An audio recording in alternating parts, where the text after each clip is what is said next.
이제 베드로 강해를 시작하려고 합니다. 베드로전서 강해인데요. 오늘은 첫 번째 시간으로 하나님이 주시는 소망의 편지라는 제목으로 오늘 말씀을 전하고자 합니다. 두 절밖에 안 정해놓은 이유는 좀 배경적인 이야기도 해야 되고 그래서 이제 좀 두 절로 했고요. 아마 한 10번 이상은 할 것 같아요. 베드로 전서를 그렇게 많지 않은 장이지만 그래도 내용들이 특히 오늘날 저희들을 살아가는 데 있어서 귀한 말씀이라고 생각합니다. 오늘 제목은 하나님 주신 소망의 편지라는 제목을 정했는데 그 이유가 이 베드로 전서가 주는 가장 중요한 메시지가 바로 소망이라는 메시지입니다. 그래서 하나님이 어떻게 우리에게 소망을 우리에게 전달해 주실까? 특별히 1절, 2절을 통해서 하나님의 말씀을 듣고자 합니다. 오늘 이 시대는 M4 시대라고 합니다. M4 시대, M4 세대라고 이야기하고 있죠. M4라는 말은 뭐죠? N이라는 말은 MZ세대라는 말도 있지만 N이라는 말은 생각할 수 없을 만큼 많은 것들을 포기하고 있는 시대가 바로 M4 세대입니다. 예전에는 3포 시대라고 얘기했죠. 3포, 세 가지만 포기하는 시대. 그리고 5포, 9포까지 갔다가 지금은 M4입니다. 그러니까 너무 포기할 게 많은 시대인 거죠. 그래서 이 시대의 사람들의 특징이 뭐냐면 통계해보니까 한 30% 정도가 우리나라 사람들이 구직을 희망하고 있지 않다고 이야기를 해요. 그러니까 세계의 많은 국가 중에 굉장히 높은 퍼센테이지가 취업에 대해서 포기한 거죠. 그리고 포기하고 난 다음에 일어나는 시대적, 사회적 현상들 중에 하나가 캥거루족이 많이 생겼죠. 캥거루가 뭐죠? 캥거루가 자식을 낳아도 어떻게 해요? 자식이 그 품 안에 계속해서 살고 있잖아요. 그래서 부모님을 떠나서 지금은 살고 싶지 않은 거예요. 예전에는 어떻게 해요? 대학만 가고 취업만 하면 독립하고 싶은 마음들이 많았지만 지금은 모든 것들이 포기가 되어지고 경제적으로 독립을 할 수 없기 때문에 자녀들이 어떻게 해요? 심지어는 결혼을 하고서도 어떻게 해요? 부모의 집을 떠나고 싶어 하지 않는 시대의 현상 속에 저희들이 살아가고 있습니다. 그만큼 희망과 소망이 없어서 많은 것들을 포기하고 있는데 그러면 어떻게 하면 희망을 가질 수 있냐? 어떻게 하면 소망을 가질 수 있냐? 해결할 수 있는 방법들에 대해서 나왔는데 첫 번째가 뭐예요? 경제적으로 안정이 되어야 된다. 내가 경제적으로만 안정이 되면 다시 희망을 가질 수 있고 어떻게 해요? 포기하지 않는 그런 사라지기 위한 필요한 것들이 경제적 안정이라는 거죠. 두 번째는 뭐죠? 경쟁 위주의 사회적 분위기. 그러니까 어떤 사람이 어디에 취업했고 월급이 얼마고 내가 타고 있는 차가 무엇이고 집이 어떤 거냐 이런 사회적 분위기가 바뀌어야 돼요. 그리고 세 번째로 원하는 것이 뭔가요? 국가적인 지원 정책이라는 이게 다 바뀌어야 된다. 근데 제가 이걸 보면서 느낀 건 개인에 대한 생각은 저 뒤에 있는 거예요. 대부분은 뭐예요? 외적인 조건들이 바뀌어야지 희망을 가질 수 있는 시대라고 이야기를 할 수 있습니다. 그래서 어떤 이제 프로젝트를 보니까 2023년에 M4 세대 기본권을 살린다고 이야기하면서 뭐예요? 주거권에 대해서 이야기를 하더라고요. 그래서 넓은 집에 살고 싶고 이번 생에 어떻게 해요? 독립을 가능할 수 있도록 집을 마련해 줘야 된다는 이런 프로젝트를 하는 단체도 있었더라고요. 그러니까 집이 안정이 독립이 되면 어떻게 해요? 포기하지 않고 직장을 구하고 자기의 삶을 스스로 살아갈 수 있다는 이런 프로젝트를 이야기를 하고 있습니다. 근데 제가 이런 것들을 보면서 만약 이런 것들이 조건이 해결이 되면 정말 M4 시대 때 M4 세대에게 희망을 가질 수 있는가? 참된 소망을 가질 수 있을까라는 생각을 해볼 때 그렇게 낙관적이지는 않았습니다. 그래서 이런 어렵고 소망이 없는 시대를 살고 있는 이 시대에 오늘 베드로전서는 소망의 편지가 될 수 있다고 오늘 말씀을 이야기를 합니다. 특별히 이 베드로전서는 그 당시 1세기에 살아가는 그 지역에 있는 사람들에게 특별히 어려운 낙심과 환난 가운데 있는 이 하나님의 백성에게 소망을 주기 위해서 작성한 편지가 뭐라는 거예요? 베드로전서라는 겁니다. 오늘도 우리가 예배 자리에 나왔고 하나님 앞에 마음을 다해서 정성을 다해서 예배를 드리고 있지만 여전히 우리 마음 가운데는 어떤 마음이 있다는 거예요? 포기하고 싶고 소망이 없고 희망이 없는 마음들이 우리의 삶 가운데도 존재해 있다는 겁니다. 그렇기 때문에 오늘 베드로전서는 이런 사회적으로도 힘든 시대이고 믿음을 지켜나가기 힘든 이 시대를 살아가는 저희들에게도 동일하게 하나님의 소망의 편지로 다가올 수 있다는 겁니다. 오늘 첫 번째 말씀을 통해서 우리가 알 수 있는 거 한번 같이 읽어볼까요? 자, 시작. 믿음으로 인한 고난은 우리의 정체성을 알려줍니다.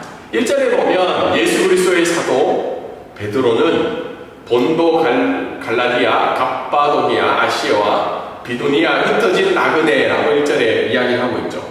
여기 나와 있는 지역들은 제가 지도를 옆에 붙여놨는데 지금이 어때요? 터키 지역이죠. 여기 지역들이 편지를 받는 사람들의 살고 있던 지역입니다. 근데 1절에 보면 먼저 베드로는 자기의 정체성을 이야기하고 있죠. 자기의 정체성이 뭐라고 얘기해요? 사도라고 얘기하죠. 예수 그리스도의 사도. 사도는 어떤 사람을 이야기하냐면 하나님이 우리에게 주신 예수 그리스도의 메시지를 가지고 보냄을 받은 사람이 사도라고 이야기하고 있죠. 그래서 베드로는 자신의 신분을, 자신의 정체성을 사도라고 이야기합니다. 그러고 난 다음에 이곳에 편지를 받는 사람들은 어떤 사람들이라고요? 나그네라고 얘기하죠. 나그네. 나그네라는 말은 일시적으로 그 땅을 살아가고 있는 사람들을 나그네라고 이야기하고 있죠. 앞에도 이야기한 것처럼 현재 터키 지역을 살고 있는 이 사람들을 향해서 베드로는 하나님으로부터 받은 메시지를 어떻게요? 전달하는 그 역할을 하고 있는 장면이 오늘 본문의 말씀입니다. 첫 번째 오늘 말씀을 통해서 우리가 알 수 있는 것은 그런데 이 나그네들이 처한 상황이 어떤 상황이냐면 왜 베드로가 하나님의 메시지를 전달했냐면 그 편지를 받는 사람들이 지금 믿음 때문에 핍박과 박해와 순교를 당하고 있기 때문입니다. 베드로전서의 배경들을 보면 초대 기독교인들이 로마로부터 핍박을 많이 받았죠. 사실은 로마를 포함해서 유대인들로부터도 핍박을 받았어요. 핍박을 받은 이유가 종교적, 정치적, 그리고 기독교에 대한 오해 때문이죠. 왜 종교적으로 핍박을 받았을까요? 로마로부터? 로마의 종교를 따라가야 되는데 그리스도인들은 어떻게 해요? 로마의 종교를 섬기기를 거부했죠. 그래서 박해를 받고 있고 정치적으로는 왜 이런 일을 당했을까요? 정치적으로는 하층민들의 기독교인들이 많이 믿기 시작한 거죠. 그러니까 어떻게 해요? 기득권들이 불안하고 불편한 상황들이 생긴 거죠. 오해는 뭘까요? 오해는 기독교에 대한 오해는 특별히 성찬식에 대한 오해가 있었어요. 성찬식에 대한 오해가 뭘까요? 성찬식 할 때 우리가 어떻게 이야기하나요? 예수 그리스도의 피와 살을 나눈다고 하죠. 그러니까 믿지 않는 사람들이 그 얘기 들으면 어떻게 생각할까요? 이야, 저 사람들 사람의 피와 살을 먹고 살아가는구나. 그리고 기독교인들이 서로를 부를 때 어떤 호칭을 부를까요? 형제 자매라고 하죠. 야, 저 사람들 호적이 복잡하구나. 자, 형제 자매래. 그래서 종교적, 정치적으로 오해가 있었기 때문에 기독교는 박해받는 종교로 시작이 됐습니다. 사실은 자꾸 만지지 마세요. 그래서 사실은 기독교가 이런 박해와 어려움을 당했는데 AD 64년부터 어떤 일이 있었냐면 네로 황제로부터 공식적인 기독교의 박해가 일어났던 시기가 바로 베드로가 편지를 적었던 시기였죠. 그래서 이런 시기 속에서 예수 그리스도를 믿는 그리스도인이 된다는 말은 뭐죠? 사형을 당한다는 의미를 포함하고 있다는 겁니다. 그러니까 내가 죽을 각오가 아니면 어떻게 해요? 예수님을 믿을 수 없는 사회 속에서 살아갔습니다. 그래서 근데 이런 박해들이 AD 64년부터 무려 몇 년이나 있었다냐면 313년까지 약 250년간 이런 박해가 이 로마 제국 가운데 일어나고 있었다는 거예요. 그래서 결국은 그리스도인이 박해를 당했던 이유, 어려움을 당했던 이유는 딱 한 가지였어요. 그게 뭐죠? 믿음 때문입니다. 믿음. 다르게 이야기해서 믿음이 있으면 고난이 오는 건 어떻게 해요? 당연한 거예요. 근데 믿음이 없으면 고난은 없다라고 우리의 오늘 말씀을 통해서 우리가 유추할 수 있다는 거죠. 동일하게 오늘 말씀을 통해서 오늘날 우리에게 고난이 있냐라고 질문을 던져볼 수 있다. 오늘날 우리에게 고난이 있나요?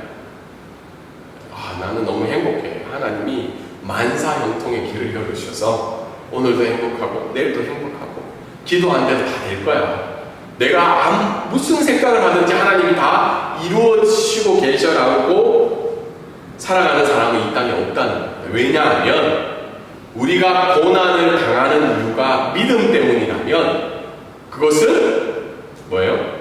우리가 하나님 앞에 참된 그리스도인이라는 것을 증명해주는 이유이기 때문입니다.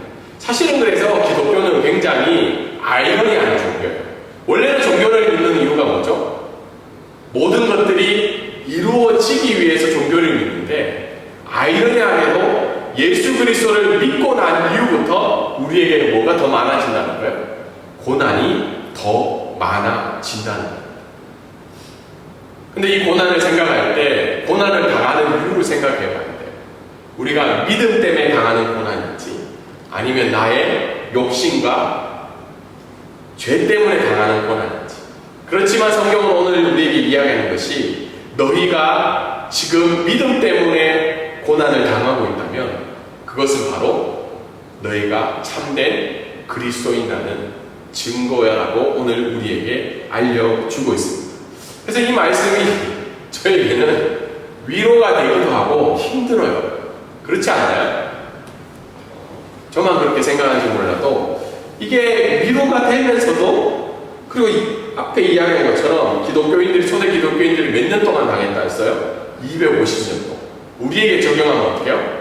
우리가 천국 가는 그날까지 이 일은 우리와 함께 한다는 겁니다. 두 번째 오늘 말씀을 통해서 알 수 있는 것은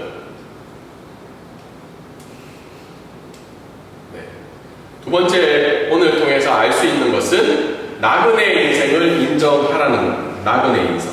나그네 인생을 인정하라는 말은 뭐죠? 왜 고난을 당하면서 이 땅에 살아가냐면 너희가 나그네이기 때문이라는 거죠. 오늘 1절에 보면 이렇게 5개 지역을 이야기하면서 흩어진 나그네라고 이야기하는데 여기에 나그네는 그리스도인들을 이야기하는데 어떤 사람들은 얘기해요. 이거 유대인만 이야기할 거다. 근데 그렇지 않죠. 왜냐하면 이 당시만 해도 이미 사도 바울과 예수님의 제자들을 통해서 어떻게 해요? 이방인들도 그리스도를 믿기 시작했기 때문이죠. 그래서 유대인, 이방인, 그리스도인들이 있는데 이들을 향해서 왜 나그네라고 얘기하냐면 두 가지 의미라고 이야기합니다. 첫 번째는 왜 나그네라고 얘기하냐면 그리스도인이라면 어디 가서 살아야 돼요? 유대인 그리스도인이라면 예루살렘에 가서 살아야 돼요. 아니면 이스라엘에 가서 살아야 되죠. 지금도 많은 유대인들이 어떻게 해요? 고향으로 돌아가기를 원하죠. 전쟁이 나면 사실은 이게 뭐 진짜인지는 몰라도 우리 한국 사람들은 어떻게 해요? 전쟁이 나면 대한민국으로 돌아가요? 아니죠. 많은 사람들이 그 땅을 떠나기를 원하는 사람도 있고 외국에 살던 사람들도 돌아가기를 원치 않고 있죠. 근데 특이한 민족 중에 유대인들은 전쟁이 나면 흩어졌던 유대인들이 어떻게 해요? 각자의 나라로 돌아가죠. 그게 뭐 민족성일 수도 있고 애국심일 수도 있는데 지금도 어떻게 해요? 그 마음이 있는 것처럼 이들 마음 가운데는 늘 어떻게 해요? 예루살렘에 가서 성지순례를 하고 그 이스라엘 땅에서 살고 싶은 마음들이 있었다는 거죠. 근데 그들의 지금 상황은 어떻게 해요? 너희들이 나그네라는 거죠. 두 번째는 신앙적인 의미는 뭐예요? 너희들이 이 땅에서 고난을 당하면서 살아가지만 이 집은 진짜 집이 아니라 너희들의 본향이 있는 새로운 곳이 있다는 것을 이야기하고 있습니다. 그래서 나그네라는 말 속에서는 뭐냐면 이 본향과 말씀을 적용해보면 나그네의 삶을 인정하는 사람들은 이 세상의 소유와 성취에 대해서 어떻게 해요? 자유한 사람들이라는 거죠.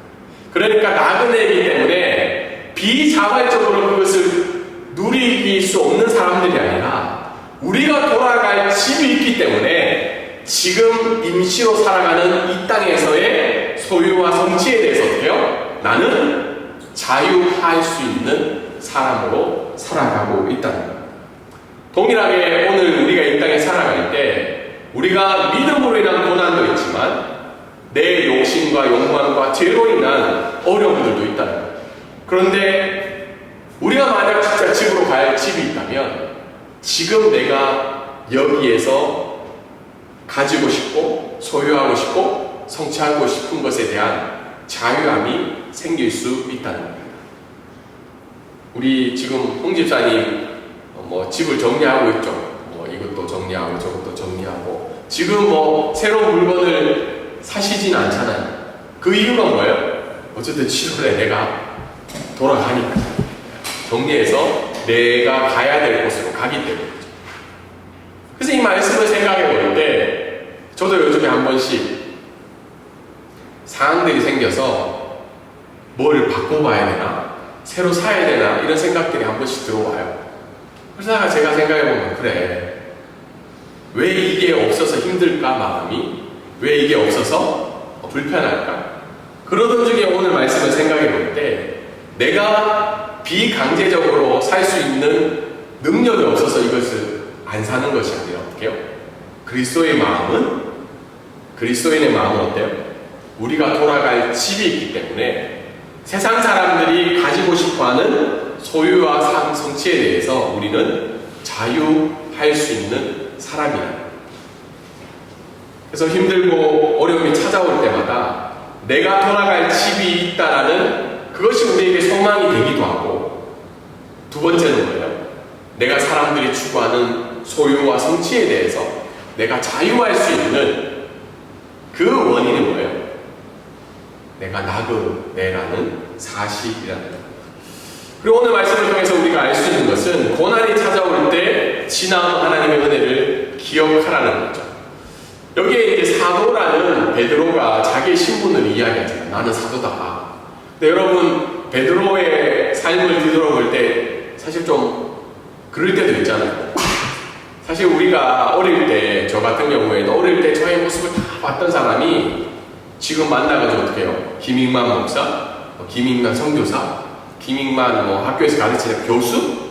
이러면 약간 우습게 생각할 수도 있잖아요. 왜냐하면 어릴 때 봐왔는데 야, 네가 그렇게 할 수 있어? 동일하게 오늘 베드로는 어떻게 해요? 어부였지만 하나님이 어떻게 바꿔준 거예요? 복음의 전파자로 세워주시고, 그리고 베드로의 일생을 보면 많은 부분이 부끄러운 내용들이에요. 충동적이잖아요. 그리고 하나님 앞에 배신도 많이 했고, 근데 지금 하나님이 어떤 사람으로 만들어준 거예요? 반석과 같은 사람, 시몬, 게바, 이게 반석이라는 의미죠. 반석과 같은 초대교회의 지도자로 세워준 거죠. 성경적이진 않지만 로마 캐톨릭에서 어떻게 그를 초대 교황까지 만들어줬잖아요. 그리고 예수님은 어떻게 해요? 부인한 자였지만 예수님으로부터 용서를 직접 받은 자로 그의 인생은 바뀌었다는 거예요. 동일하게 우리가 그리스도인이라는 의미를 이런 상황에서 하나님의 은혜를 기억했으면 좋겠어요. 고난과 어려움이 찾아올 때마다 우리의 지나온 인생은 뭐예요? 보잘것없고, 성경에서는 뭐라고 얘기해요? 본질상 진노의 자녀였고 언약 밖의 자녀였고, 그리고 세상 사람들로부터 때로는 가치 없는 사람으로 여김을 받는 자였지만 지금은 뭐예요? 하나님의 자녀가 되었다는 그 하나님의 변화시켜 주시는 그 은혜를 기억할 때 믿음으로 살아갈 때 찾아오는 고난을 이겨낼 수 있다는 거예요. 우리가 가끔 살아가다 보면 어떻게 해요? 어떤 사람으로부터 비싼 밥을 얻어먹었어요. 그런데 그 비싼 밥에 대한 고마움 때문에 어떻게 해요? 관계가 조금 불편해지더라도 그 비싼 밥을 얻어먹으면 어떻게 될까요? 넘어갈 수 있어요? 안 넘어가요? 비싼 밥은 비싼 밥이고 지금은 지금이다. 그렇게 생각하는 사람 잘 없죠. 내가 감당할 수 없는 비싼 밥이라든지 집이라든지 차를 받았을 때 그 그걸 받음으로 말미암아 생기는 어려움들을 우리는 이겨낼 수가 있어요. 왜냐하면 그게 더 크기 때문에.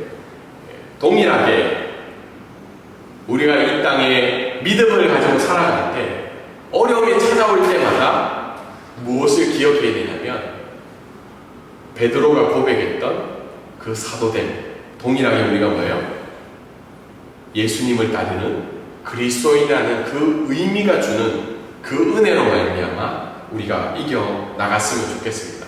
사실 말씀은 우리가 이렇게 얘기해도 그리스도인이라는 그 호칭이 여러분에게 강력스러운 은혜로 다가오나요?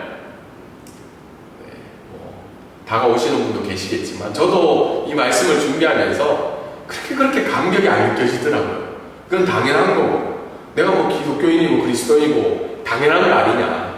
그런데 왜 말씀에 따라 우리가 하나님의 자녀인 그리스도인으로 불림을 받았다는 것을 깊이 묵상할 때 우리가 그 은혜를 고백할 수 있다는 겁니다. 우리가 처음에 예배를 시작할 때 우리 충만이라는 찬양 드렸잖아요. 저는 그 찬양 저는 참 좋아하는 찬양이거든요. 언제 좋아하냐면 제 영혼이 메마를 때, 제 영혼에 아무런 은혜가 간격이 없을 때 그 찬양을 좋아해요. 제가 힘들고 어려울 때 찬양하는 게 아니라 왜 그러냐면 내 안에 그리스도만으로 인한 은혜가 충만해지면 지금 찾아오고 어려움이 다가올 때 우리가 이겨나갈 수 있는 원동력이 될 수 있다는 거죠. 두 번째 오늘 말씀을 통해서 우리가 알 수 있는 것은 한번 같이 읽어보겠습니다. 시작. 하나님은 우리의 정체성을 통해 소망을 주고 계십니다. 2절의 말씀에 의하면 곧 하나님의 아버지의 미리 아심을 따라 성령이 거룩하게 하심으로 순종함과 예수 그리스도의 피뿌림을 얻기 위하여 택하심을 받은 자들에게 편지하노니 은혜와 평강이 너희에게 더욱 많을지어다. 거기에 이제 중요한 단어가 있는데요. 특별히 이 서신서를 읽을 때는요, 그 기록한 뭐 사도 바울이나 아니면 성경을 기록한 사람들이 그 중요한 단어를 많이 적어줘요. 지난번에 읽었던 우리가 아브라함의 일생은 그 이야기책이기 때문에 중요한 사건, 인물, 뭐 이런 것들이 중요하지만 이 바울 서신, 일반 서신들은 그 단어가 굉장히 주는 의미가 있거든요. 그랬을 때 오늘 2절에 나왔던 것 중에 하나가 미리 아심이죠. 미리 아심. 하나님 아버지의 미리 아심에 따라. 이 말은 뭐냐면 하나님의 예정을 의미하고 있어요. 예정. 여러분, 하나님의 예정에 대해서 어떤 사람들은 굉장히 불편해요. 나는 저 사람 선택하고 이 사람은 안 선택하고, 그러면 저 사람이 안 선택한 거 저 사람 잘못이 아니고 누구 잘못이라는 거예요? 그 사람 잘못이 아니라 하나님 잘못이 아니냐. 그래서 이 모든 주도권이나 책임에 대해서 이야기를 우리가 이야기하는데, 한편에 의해서는 하나님의 미리 아심은요, 팀 켈러 목사님은 하나님의 사랑이라고 해요. 이 말은 뭐냐면 하나님은 우리가 넘어지고 잘못하고 하나님을 따라가지 않을 것을 미리 아심에도 불구하고 우리를 여전히 사랑해 주고 있다는 표현이 바로 미리 아심이에요. 두 번째는 거룩하게 하심.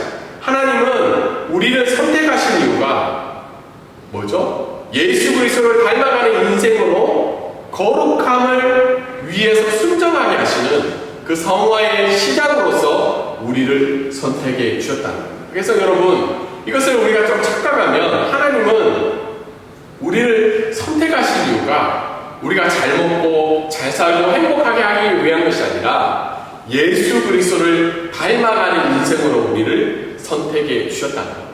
그래서 마지막 날에 우리가 심판 앞에 서 있을 때 평가받는 것은 이 땅에서 네가 얼만큼 많은 돈을 벌었냐, 행복하게 살았냐, 얼마나 많은 것들이 이루었냐가 아니라 하나님이 우리에게 물으신 것은 너희가 얼마나 거룩하게 살았냐를 물으신다는 겁니다.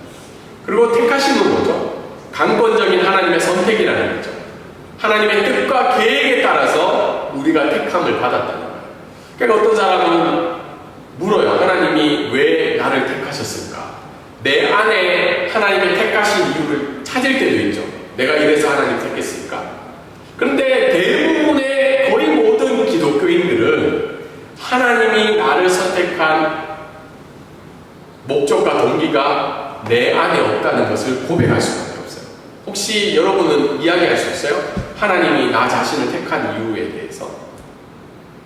에베소서 말씀은 정확하게 이야기를 하고 있죠. 하나님의 기뻐하신 뜻대로. 그러니까 하나님이 택하신 이유는 뭐예요? 하나님이 스스로 기뻐하시기 위해서 우리를 택한 이유밖에 없다는 거죠. 그리고 마지막으로 무엇을 이야기하냐면 은혜와 평강이죠. 은혜는 하나님의 공로 없는, 우리의 공로 없는 하나님의 전적인 호의이고, 이 평강은 그리스도인에서 하나님과의 참된 평강을 이야기를 하고 있습니다. 그래서 오늘 말씀을 통해서 우리가 좀 알 수 있는 것은 우리의 정체성이 바뀌었는데 뭐예요? 나그네에서 뭐로 바뀌었다는 거예요? 택하심을 받은 자로 바뀌어지게 됐다는 거예요. 나그네는 물론 돌아갈 집이 있지만 어떻게 보면 굉장히 약간은 좀 버려진 듯한 느낌, 주권이 없는 느낌에 들 때도 있지만 하나님은 예수 그리스도에서 나그네된 우리들을 하나님의 택하심 받은 우리로 만들어 주셨다는 겁니다. 이것이 오늘 하나님이 우리에게 주시는 첫 번째 위로라는 거예요. 여러분, 우리가 살아갈 때 좀 버려진 느낌이 들 때가 있지 않나요? 나는 나름대로 살아갔는데 누군가 인정해주는 사람도 있고, 특별히 오늘 제가 뒤에도 쓰였지만 내가 하나님의 믿음으로 이런 결정을 했는데 사람들은 그렇게 물어. 너 왜 그렇게 사냐? 너 지금 나이가 몇 살인데? 우리 한 목사님처럼 10억 정도는 있어야지. 10억을 준비하고 살아가야지. 그렇게 우리의 삶에 늘 도전을 한다는 거예요. 예수 그리스도를 믿고 믿음으로 살아갔는데 그래서 어떡하나? 그래서 너희가 행복하냐? 그 질문 앞에 우리가 위로를 받을 수 있는 게 뭘까요? 야, 하나님이 아니야, 지금 조금만 견디면 좀 뒤에는 행복하게 해주실 거야. 그게 우리의 위로가 아니라 나그네이고 갈 바를 모르는 우리들을 하나님이 기뻐하시는 뜻대로 우리를 택하여 주셨다는 그 자체가 오늘 이 시대를 살아가는 우리에게 참된 위로와 소망으로 다가온다는 겁니다. 저도 이제 선교 사역을 이렇게 하다 보면요, 사람들이 필요할 때는 계속 찾아요. 근데 밥 먹을 때, 커피 마실 때, 넌 누구를 찾을까요? 자기하고 편한 사람, 자기 편인 사람들을 많이 찾겠죠.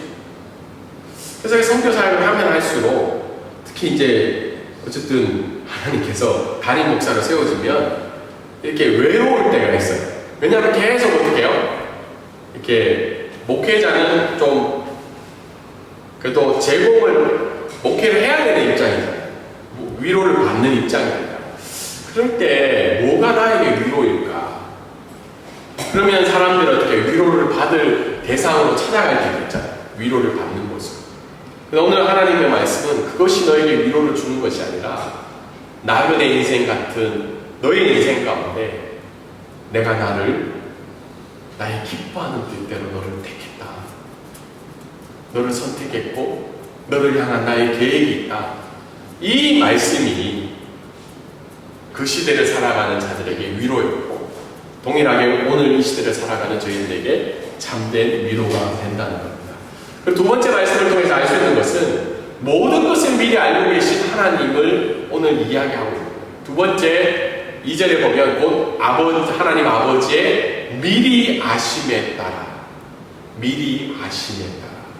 이 말은 단지 구원을 의미하는 말일 수도 있지만 더 나아가서는 우리의 삶에 대한 미리 아심을 우리에게 보여주고 있다는 겁니다. 나그네로 믿음의 이유로 박해를 당하고 순교를 당하는 이들을 향한 하나님의 위로와 소망은 내가 다 알고 있다는 거예요. 그리고 네가 앞으로 살아갈 거에 대한 모든 미래도 누구와 알고 계시다는 거예요? 하나님이 알고 계시다는 겁니다. 저 안에 요즘 싸움은 뭐냐면 저와 저의 가정의 미래에 대한 일이에요. 제가 한 번씩 말씀을 드리잖아요. 이야기도 하고 앞으로 어떻게 제 사역을 해야 될까. 그러면 답이 안 나와요. 답답하고 이걸 어떻게 풀어가야 되나, 이걸 어떻게 계속해서 이어가야 되나. 근데 오늘 제가 말씀을 또 준비하면서 느낀 건 하나님은 미리 알고 계시다.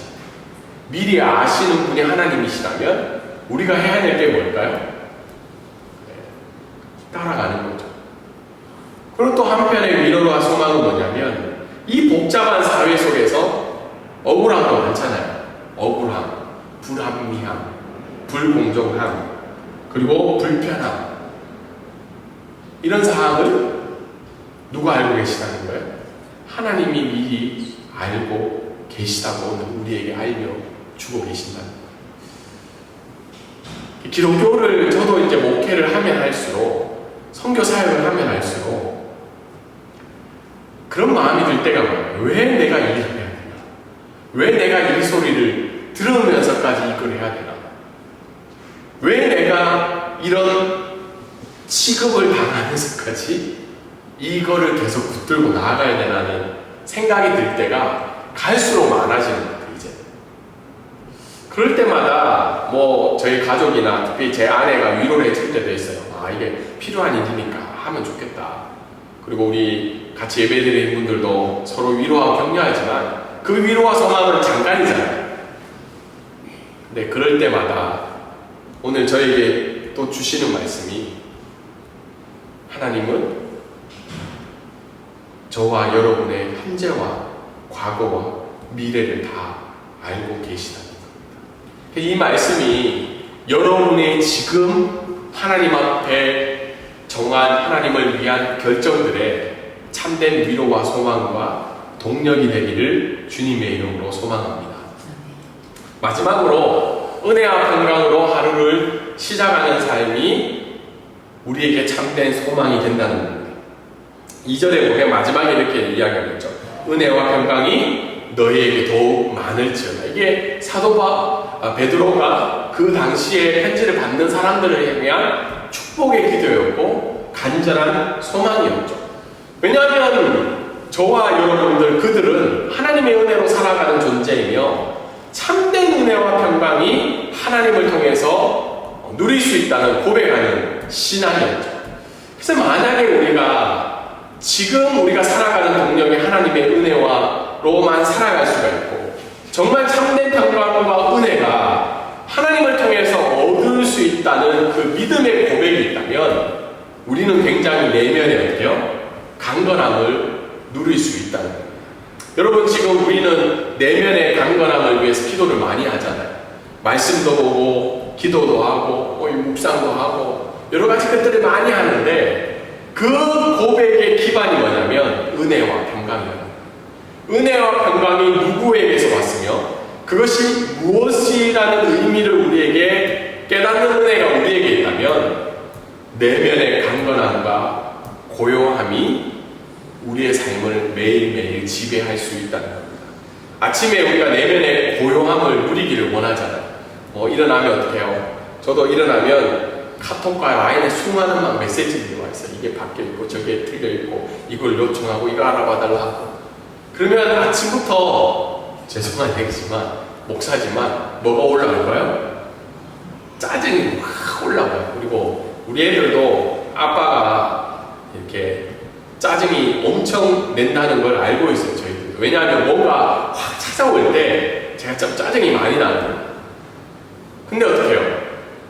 은혜와 평강이 저와 여러분 삶 가운데, 매일의 삶 가운데 시작하는 은혜가고 시작하는 동력이고 마무리하는 동력이라면 내면의 강건함과 고요함이 우리의 삶을 지배할 수 있다는 겁니다. 제가 아는 목사님 한 분이 있는데 이야기를 하고 마칠게요. 목사님은 그렇게 화려하신 분도 아니에요. 근데 목회를 30년 정도 이렇게 쭉 조용하게 하는 것을 볼 때 저분은 어떻게 해서 감당할 수 있을까? 근데 결국은 그걸 다르게 이야기해서 뭐라고 얘기하면 내적인 내면의 뭐라고 하나 공력이라고 하나 내면의 힘이라고 하죠. 그 내면의 힘이 어디서 왔을까? 그것은 뭐 어디 가서 강의하고 어디 가서 집회하고 강사로 가고 뭐 교회를 개척하고 여기서 오는 것이 아니라 왜 사도 베드로는 마지막에 첫 번째이자 마지막에 그들을 위로한 말이 은혜와 평강이었을까?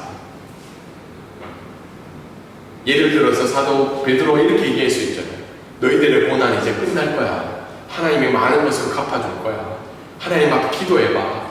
병이 낫고 돈이 많아지고 너희가 구하는 재물이 다 떨어질 거라고 축복할 수 있는데 그것이 아니라 은혜와 평강이 더 많아지어다라고 고백을 하고 있습니다. 사실은 이 축복의 기도와 강구는 사도 베드로뿐만 아니라 누구에게도 있었나요?